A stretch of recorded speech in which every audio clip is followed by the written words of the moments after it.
చూస్తే నేను చాలా మీటింగ్లకు వెళ్ళాను కానీ వాళ్ళ ఉద్యోగం వచ్చిన వాళ్ళందరూ చాలా జుబిలెంట్గా ఉన్నారు, చాలా ఆనందంగా ఉన్నారు. మొట్టమొదటిసారిగా ఉద్యోగం వచ్చిన వాళ్ళ ఉత్సాహం ఎట్లుంటుందో నేను చూశాను. నేను ఒకటే చెప్తున్నా, ఈ రాష్ట్రంలో యువతకు ఒకటే విజ్ఞప్తి చేస్తున్నా, మీకు నేను అండగా ఉంటా. ఉద్యోగాలు కల్పించే బాధ్యత నాది. ఇప్పటికే మీరు చూస్తే 10 లక్షల కోట్ల రూపాయలు పెట్టుబడులు వచ్చాయి. ఇవన్నీ అయితే 9,50,000 మందికి ఉద్యోగాలు వస్తాయి. ఇక్కడ ఒకసారి చూసినప్పుడు నేను ఆ రోజు చెప్పింది 20 లక్షల ఉద్యోగాలు 5 ఏళ్లు ఇస్తా అన్నాం. ఈ 15 నెలల్లో 4,71,574 మందికి ఉద్యోగాలు ఇచ్చాం. ప్రభుత్వంలో టీచర్లకి 15,941 ఇచ్చాం. అదే మరి వివిధ డిపార్ట్మెంట్లో 9,093 ఇచ్చాం. పోలీస్ శాఖలో 6,100 మందికి ఇచ్చాం. ఈరోజు నేను చెప్పాను, వర్క్ ఫ్రం హోమ్ చదువుకున్న వాళ్ళు ఉన్నారు, మీ ఇంటి దగ్గరనే మీరు పనిచేసే అవకాశాన్ని కల్పిస్తున్నాం. 5,500 మందికి ఉద్యోగాలు ఇచ్చాం. విశాఖపట్నం మీకు దగ్గరే ఉంటుంది.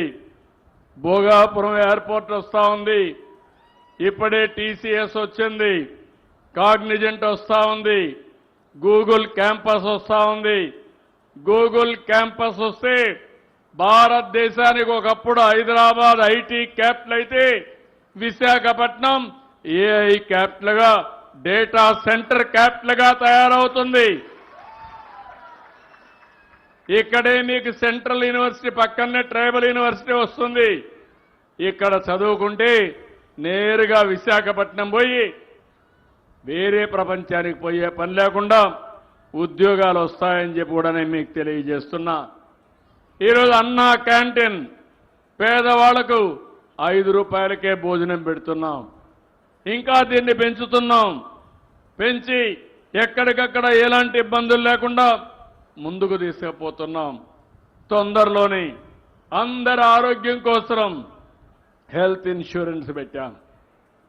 డబ్బులుండేవాళ్ళు లేని వాళ్ళని వ్యత్యాసం లేకుండా ప్రతి ఒక్కరికి 2,50,000 రూపాయలు యూనివర్సల్ హెల్త్ ఇన్సూరెన్స్ చేసిన పార్టీ ఇది. దేశంలో ఎక్కడా జరగలేదు, మన దగ్గరనే చేశాం. పేదవాళ్ళకి ఇప్పుడుండే దాన్ని కంటిన్యూ చేసి 25 లక్షల వరకు ఇస్తానని చెప్పి నేను మీ అందరికీ తెలియజేస్తున్నా. ఇంకో పక్కన ఈరోజు మీరు చూస్తే 2029కి అందరికీ ఇళ్లు కట్టించే బాధ్యత నాది. 2 సెంట్లు పట్టణ ప్రాంతాల్లో, గ్రామీణ ప్రాంతాల్లో 3 సెంట్లు ఇస్తాం. ఈ నెలలోనే దీపావళి కంటే ముందు 3 లక్షల ఇండ్లకు గృహప్రవేశం చేసి వాళ్ళందరికీ నిజమైన దీపావళి పండుగ ఏర్పాటు చేసే బాధ్యత మాదని మీ అందరికీ హామీ ఇస్తున్నా. ఇంకొక 6 లక్షల ఇండ్లు రాబోయే సంవత్సరం జూన్ లోపల పూర్తి చేస్తాం. నిన్న మొన్న మీరు చూశారు, మీ అందరికీ దసరా, దీపావళి, జీఎస్టీ వచ్చింది. దీనివల్ల సూపర్ జీఎస్టీ వల్ల మీ పొదుపు కూడా సూపర్గా చేసుకునే అవకాశం వచ్చింది. ధరలు తగ్గాయి, కొనుగోలు శక్తి పెరిగింది, మీ ఆదాయం పెరుగుతుంది.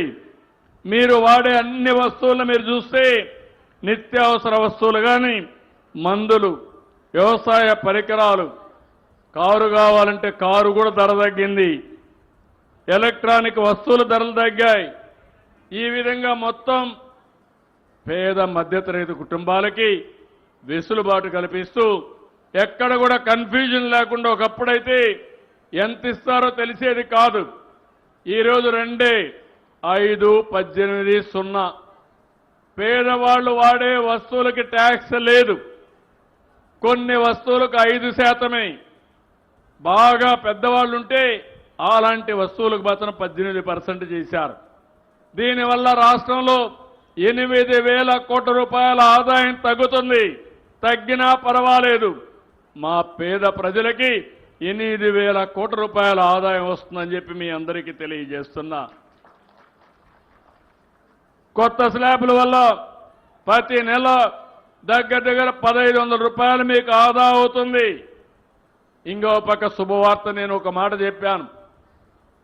నేను కష్టపడతాను, నా అనుభవంతో పనిచేస్తాను, ప్రభుత్వాన్ని ఘాట్లో పెడతాను, సమర్థత పెంచుతాను, అభివృద్ధి, సంక్షేమం, సుపరిపాలన ఒక పద్ధతి ప్రకారం తీసుకుపోతానని చెప్పాను.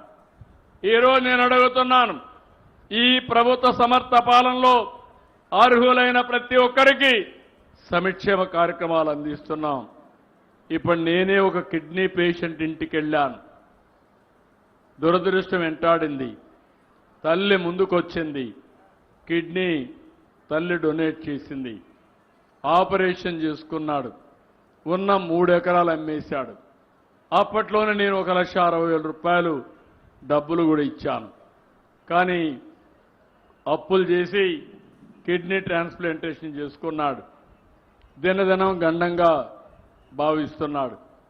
ఈరోజు నేను వచ్చి అలాంటి కిడ్నీ పేషెంట్కి 10,000 రూపాయలు ఇచ్చాను. అది ఇచ్చినప్పుడు నాకు అనిపించింది నా జన్మ సార్థకమైందని చెప్పి ఆనందపడుతున్నా. అదే సమయంలో ఆ తల్లికి 6,000 ఇచ్చాం. అంటే ఇతనికి 1,20,000 వస్తుంది, తల్లికి దగ్గర 72,000 వస్తుంది. 2 పిల్లలున్నారు. 2 పిల్లలకు ఒకటే చెప్పాను, 15,000 రూపాయలు వేశాం. మొన్నే తల్లికి వందనం వల్ల 26,000 వచ్చింది. అంటే మీరు గుర్తుపెట్టుకోవాల్సింది, ఒక కుటుంబానికి దగ్గర 2,20,000 రూపాయలు ఈ ప్రభుత్వంలో వచ్చిందంటే దానికంటే తృప్తి ఉంటుందో మీరు ఒక్కసారి ఆలోచించమని మిమ్మల్ని అందరినీ కోరుతున్నాను. అర్హులందరికీ న్యాయం చేయాలి, దానికోసం ఈ ప్రభుత్వం ఉన్నాం. ఇంకో పక్క సమర్థత పెంచుతున్నాం. ఒకప్పుడు విద్యుత్ ధరలు విపరీతంగా పెంచారు, 9 సార్లు పెంచారు. 32,000 కోట్ల రూపాయలు మీ మీద భారం వేశారు. నేను వస్తానే చెప్పాను. నేను వచ్చిన తర్వాత విద్యుత్ రంగం పనితీరు మెరుగవుతుంది, ధరలు తగ్గించకపోయినా పెంచనని చెప్పా. కానీ ఈరోజు వాళ్ళు పెంచిన ధర కూడా ట్రూ ఆఫ్ ఛార్జెస్ ని తగ్గించిన ఘనత ఈ ప్రభుత్వానిదే అని చెప్పి నేను మీకు తెలియజేస్తున్నా. నవంబర్ 13 నుంచి మీకేసినటువంటి ట్రూ ఆఫ్ ఛార్జెస్ అన్ని 13 పైసలు యూనిట్కి తగ్గుతాయి. ఆ తర్వాత ఒకటే హామీ ఇస్తున్నాం, కరెంటు ఛార్జీలు పెంచమన్నాం, పెంచాం. అవసరమైతే కరెంటు ఛార్జీలు తగ్గించే దిశగా నా పరిపాలన ఉంటుందని మరొక్కసారి మీ అందరికీ హామీ ఇస్తున్నా. ఎక్కడికక్కడ వోల్టేజ్ ఉంటుంది, కరెంటు కట్టులుండవు, ధరలు పెరగవు. మీ ఇంటి మీదనే కరెంటు తయారు చేసుకునే వ్యవస్థ, మీ పొలంలో కరెంటు తయారు చేసుకునే విధంగా ఉచితంగా పెట్టిస్తా. నేను ఒకటే మిమ్మల్ని కోరుతున్నాను, రైతుల ముందుకొస్తే మీ పొలాల్లోనే సోలార్ పెట్టిస్తాం.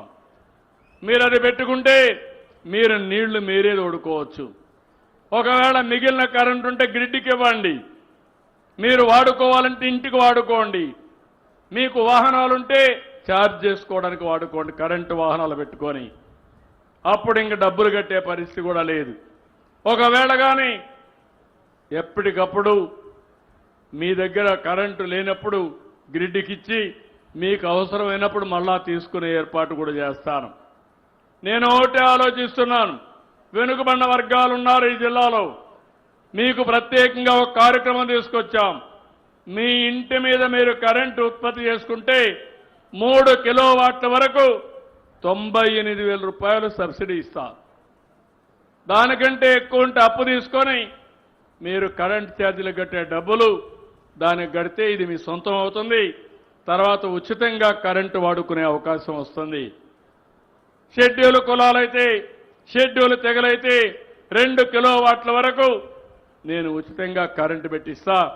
మీరు ఒక్క పైసా కట్టే పరిస్థితి ఉండదని చెప్పి కూడా నేను మీకు తెలియజేస్తున్నా. ఇలాంటి కార్యక్రమాలతో మనం ముందుకు పోతున్నాం.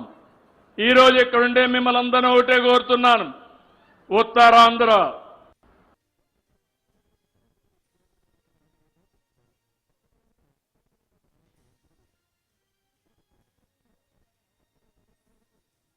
ఈ పండగలు ఒకప్పుడు పండగ చేసుకోవాలంటే చాలా ఇబ్బందులు. ఈరోజు ఎవ్వరికీ ఇబ్బంది లేదు. ప్రతి నెల మొదటి తారీఖు వస్తుందంటే అదొక పింఛన్ల పండగ అని చెప్పి నేను మీకు తెలియజేస్తున్నా. అదే మరిగా ఆ రోజే మనం ప్రారంభించాం, అనేక ప్రాజెక్టులు ప్రారంభించాం. తారక రామ తీర్థసాగర్ ఇవన్నీ ప్రారంభించాం. ఈరోజు ఉత్తరాంధ్రలో 2000 కోట్లు ఖర్చు పెట్టి 100% అన్ని ప్రాజెక్టులు 2 సంవత్సరాల లోపల పూర్తి చేసే బాధ్యత నాదని మరొకసారి మీ అందరికీ హామీ ఇస్తున్నా. తారక రామ తీర్థసాగర్ నేనే ఫౌండేషన్ వేశాను. ఎప్పుడు వేశానంటే 2000 ఆ ప్రాంతంలో వేశాను. 25 ఏళ్ళైనా ఇంకా పూర్తి కాలేదు. ఇమ్మీడియట్గా పూర్తి చేస్తాం.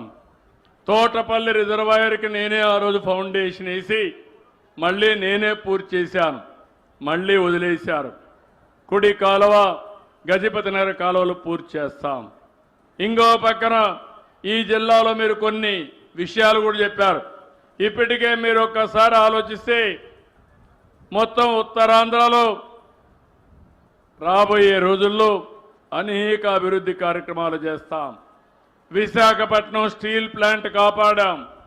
11,440 కోట్లు ఇప్పించాం. ఇంకో పక్కన విశాఖపట్నంలో ఏదైతే రైల్వే జోన్ కూడా తీసుకొచ్చాం. ఇంకో పక్కన ఆర్సీఆర్ మితలైతే 1,47,00,000తో స్టీల్ ప్లాంట్ ఏర్పాటు చేస్తున్నారు. విశాఖపట్నం ఒక ఐటీ క్యాపిటల్గా తయారవుతుంది. టీసీఎస్ వస్తూ ఉంది, కాగ్నిజెంట్ వస్తూ ఉంది, గూగుల్ వస్తుంది, ఎక్సెంచర్స్ వస్తాయి.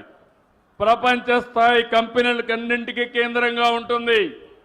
భోగాపురం ఎయిర్పోర్ట్ వస్తుంది. మీ ఊరికి భోగాపురం పోవాలంటే 1 గంటలో పోవచ్చు. విశాఖపట్నం వాళ్ళకంటే మీకు అనుకూలంగా ఉంటుంది.